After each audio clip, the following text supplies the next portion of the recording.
I want to know if this cheap AV adapter for iPhones works.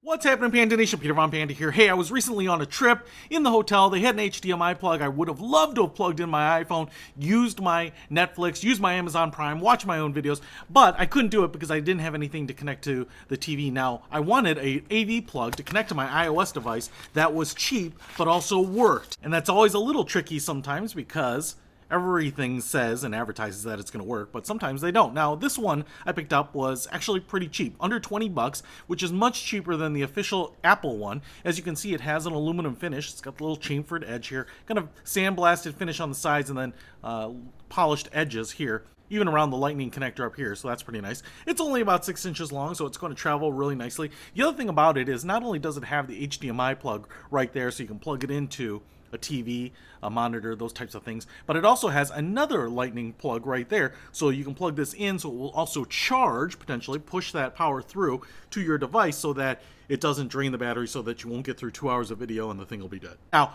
the question we're going to answer here is, does this work? Let's try it out. All right, so I've got this TV set up here. I've got an HDMI cord plugged in, and I've got a lightning cable plugged in, and you can see here that it shows a little blue light when it's plugged in. And I want to show you here on my iPhone that I am playing this Aussie Safari Bucket hat video, and it's playing no problem. So we know it works with YouTube, which is great, but I think we're going to find that this has some troubles with some of these other apps. So I'm going to hit Amazon Prime Video here, and it looks like we are in the app. So I'm just going to go ahead and hit Play Seaman.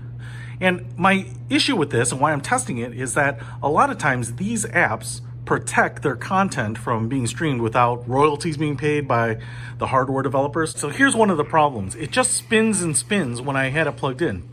But if I unplug the cable, I can apparently run the Grand Tour episode here.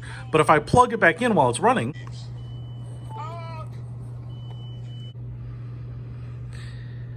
it just seems to go back to this stalled space and does not mirror it. And I think that is partially a licensing problem with this hardware. So still mirroring right now. I'm going to go ahead and open up Netflix. You can see we're still mirroring into the app, but let me hit to this Criminal Minds and play and see what it'll do. And again, the problem here is you can see it just kind of stalls. I'm going to go ahead and unplug the cable and try playing this episode again. So I've unplugged the cable, and now I'm just going to hit play on the episode, and boots right up and starts playing. All right, so this is the problem. What I didn't realize is that the apps themselves apparently require some sort of fee to work with some of the accessories. Now, I think if you get the standard Apple AV adapter, everything will mirror. I think Apple just requires that.